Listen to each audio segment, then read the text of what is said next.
I wanted to take this opportunity to speak directly and personally with you. Say hello to Raul Grijalva, representing Arizona's 3rd Congressional District, a seat he has held since 2003. He was the first to endorse Bernie Sanders for president, and he is also the one who paid for all the dump Trump signs that showed up in Tucson, Arizona, along with signs reading Chalet Con Trump, which, according to the Urban Dictionary, means the same thing as hell no. It's a term used by Chicanos and other Latino groups. He is also among the first to call for a leadership change in the Democratic Party after Trump was elected, something I agree with. However, I want leadership that will bring the party closer to the center. I doubt that's the direction Raul wants the party to go. In 2010, Arizona passed the Support Our Law Enforcement and Safe Neighborhood Act, also called Arizona SB 1070. Raul was against its passing, agreeing with critics that it would promote racial profiling, and called for the boycott of his own state, which prompted the Republican Party to create the bumper sticker reading, "Boycott Grijalva, not Arizona." And it goes without saying he's against Trump's wall, and I will admit I'm not too crazy about building a wall either. As well, he, along with a few others, did not attend Trump's inauguration. Now that we have the background on Raul Grijalva, let us hear what he has to say. After the full embrace of Trump, of the white nationalists, the Nazis, the white separatists. And denial is a river in Egypt. No, really. I don't know how many times and how many different ways Trump has to explain it, but he has denounced these groups.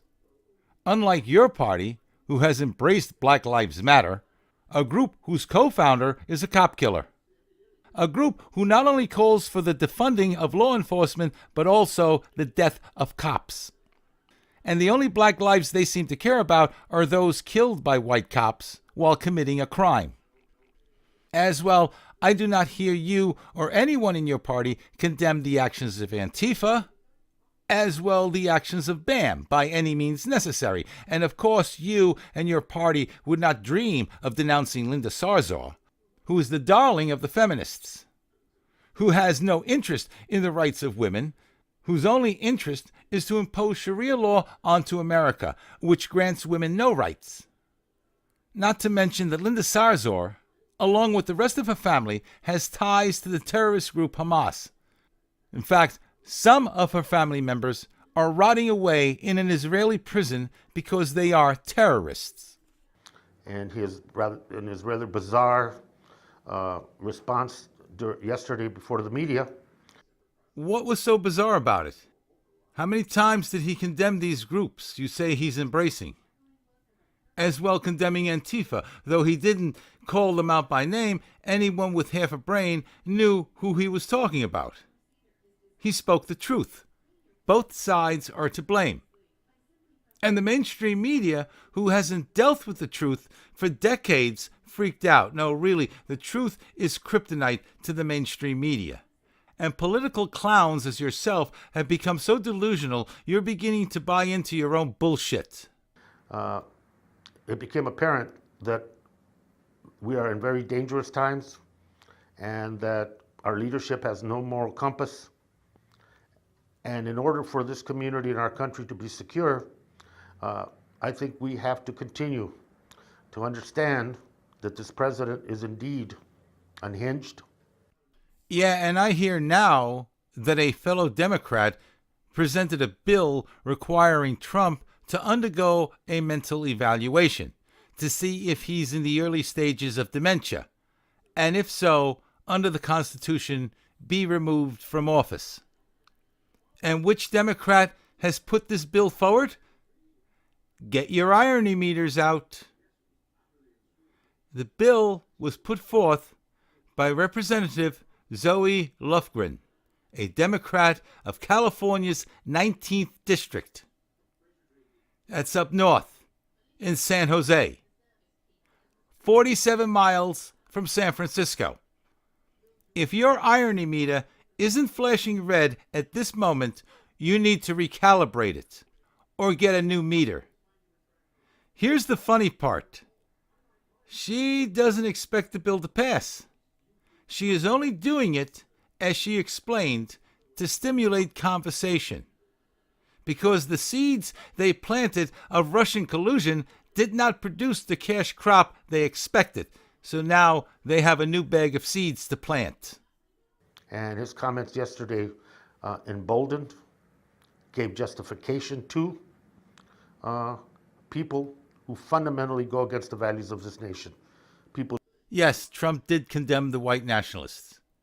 He condemned the neo-Nazis. He condemned the KKK as well, David Duke. And he condemned Antifa as well any other hate group or individuals that fundamentally go against the values of this nation. And I think that should include the radical alt-left wing of the Democratic Party, which would include you and your fuck buddy Bernie Sanders. Driven by hate, people driven by racism, and people driven to make other people victims throughout this whole process. And that would include people on your side who have questioned the intelligence of those voting for Trump, as well shaming white people for no other reason than being white, accusing all white people of being racist, not only victimizing them, but dehumanizing them. Yes, how funny that you would resemble the very words coming out of your mouth. And the embrace and defense by Trump of these groups and these individuals is something all of us have to actively oppose and call it out by name. You know, there's a Mexican proverb that goes, "Dime con quién andas y te digo quién eres." And almost a literal translation in English says, "Tell me who you're with and I'll tell you who you are."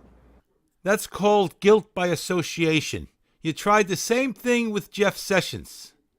He met 3 times with the Russian ambassador.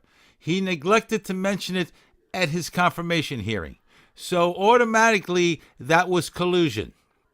But here's the funny part. This absurd Mexican proverb of yours doesn't work with Donald Trump. Because he isn't with them. He denounced them. Hello? And I think Donald Trump yesterday more than clearly told us who he is and who he's with. And you add all this together and now we know that this coming Tuesday, Donald Trump is coming to Phoenix for a rally, believing that this is safe political haven for him in Arizona. And at the time, it is anticipated that he will pardon former Sheriff Arpaio of the crimes and convictions that he has already received. This is so silly. Joe Arpaio, 85 years old, was convicted of a misdemeanor, going against the judge's order to stop his anti-immigrant traffic patrols looking for illegal immigrants. He's going to be sentenced in October, where he might receive a whopping 5 months in jail. And most people think he's not going to see a day in jail because of his age.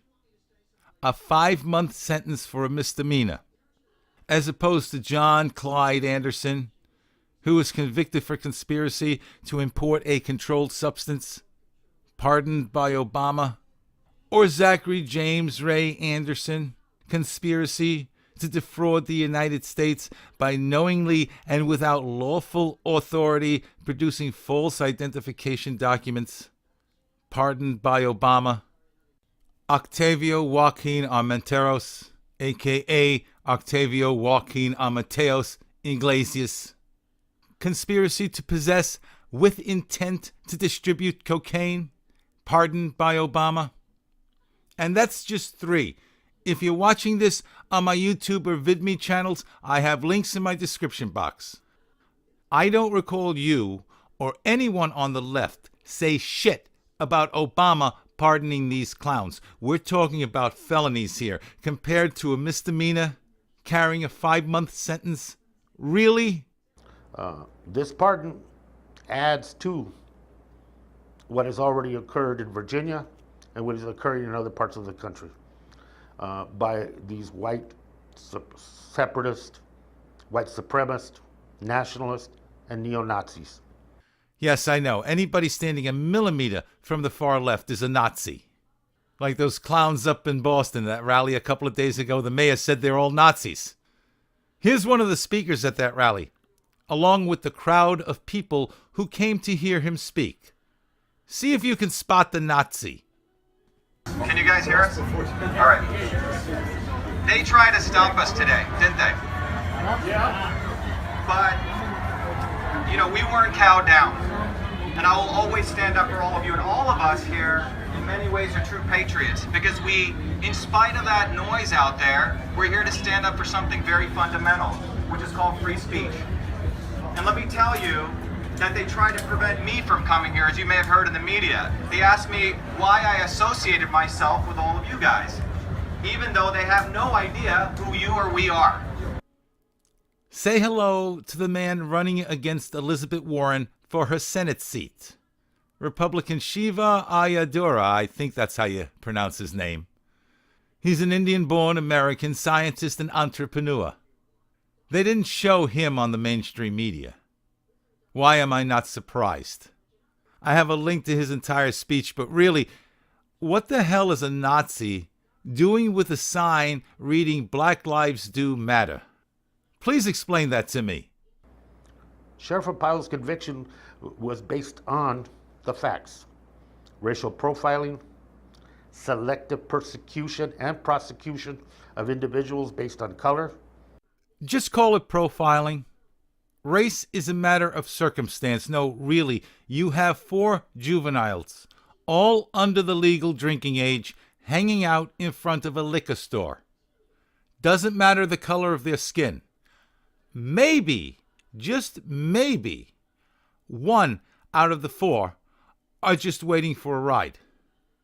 But it's more than likely they're hoping to talk someone old enough to buy liquor into buying them a 6-pack of beer. The majority of us did this, including the cop observing the 4 juveniles hanging out in front of the liquor store. You have a Hispanic, not too far from the Mexican border, in a state with a high rate of Mexicans crossing the border illegally. Same thing with the black community, representing 13% of the population, yet are responsible for over 60% of the crime. Profiling is simply a tool. It is used by law enforcement and by the corporate world. It doesn't matter who you are. Everybody is profiled for one purpose or another. And it is accurate 99% of the time. If it wasn't, people wouldn't be using it. Profiling isn't the problem. Mexicans crossing the border illegally is the problem. Blacks committing crime is the problem. Juvenile delinquency is the problem. And people like you who are doing very little to solve these problems. You're not the solution. You're part of the problem. His raids into immigrants' communities, national attention brought to this state because of him and because of his campaign to rid this country of immigrants and to rid this state in particular of immigrants. Illegal immigrants. If you're in this country legally, there is no problem. But if you're here illegally, it is a problem. Now, Trump comes here for a rally to pardon this man who practiced racial profiling and was convicted in court because of it. Add another chapter to the Trump legacy of racial division, racism, and promoting and emboldening the groups that have practiced that. He's not coming to Arizona just to pardon a retired police chief. The main reason he's coming to Arizona is to speak to his supporters, people who voted for him and will likely vote for him again. And you make it sound like Joe Apiro is a lifetime criminal. No, he's convicted of a misdemeanor. One single misdemeanor. Am I justifying what he did? No. I'm just looking at the scale of his actions compared to the far worse actions of others pardoned by Obama, which people like you had no problem with. I'm calling you out for being a dishonest sack of horse shit. All through this whole experience with Trump, colleagues of mine in Congress, organizations saying, we got to tap down and not really make race the central issue. You're the one who is emboldening racism. You're the one being the racist because you make race an issue. Trump is doing no such thing. You look at the people supporting him. They are black. They are white. They are Asian, Hispanic. He has denounced racism. He has denounced white supremacy, denounced the KKK. He denounced all that separates us as people, as a nation. It is you who are the separatist. You who are feeding the flames of intolerance. And you want to keep it that way because that's how scumbags like you stay in control. Scumbags like you who are not so much mad but scared with the election of Donald Trump, and not scared in the way you want people to believe. You're scared because you're losing your control, your power over the masses. Yeah, you don't like people like me. I know, I'm just small potatoes. Right now, you're going after big names here on YouTube and everywhere else on the internet, trying to shut them down. But I know it's only a matter of time. Once you get everybody else shut down, you'll be coming for me to shut me down. But being the little guy right now suits my point. You don't like the idea of people like me, if only in a figurative, symbolic way, getting up in your face and calling your bluff, unfiltered, unedited, out of the control of the powers that be, the mainstream, the media, and the fear of others hearing the truth. Well, we have to be honest with ourselves. Race is the issue right now. Thank you for proving my point. You make race the issue. You are the racist. And Trump is making that the issue. If anybody is playing identity politics in this country, it's Donald Trump and that hardcore, extreme right groups that are supporting him. Your reverse psychology only works with those living within your bubbly chamber of echoes. And that chamber is having more reverberation as each passing day it slowly empties of people. The likes of you have alienated. I can't help but notice the artifacts you have behind you. Out of focus they may be, it's obvious they are representative of your Hispanic heritage. You have pride in your Hispanic heritage. Yet white people can't do that. Otherwise, we have to deal with people like you calling us racists, Nazis, which is light years away from the truth. And people like you have done a fine job brainwashing a couple of generations of white people into ethnomasochistic robots. Not a single brain cell to call their own. Being shameful of the white race. Wishing the extinction of the white race. Their own existence. Unfortunately for the likes of you, people are starting to wake up from the medically induced coma leftist scum like you have put them in. And when he comes to Phoenix, I plan to be there in a counter demonstration, basic to the tenets of Martin Luther King and Cesar Chavez, nonviolent resistance, pushback, and defiance. And I hope you are part of that as well, Tuesday evening in Phoenix. Cesar Chavez, your mentor, the one who encouraged you to get into politics. He was the leader of the National Farm Workers Association, which eventually merged with the Agricultural Workers Organizing Committee to create the United Farm Workers Union. I had a feeling Chavez's name would pop up, along with Martin Luther King. Yeah, good luck with that peaceful protest. You think Antifa is going to show up?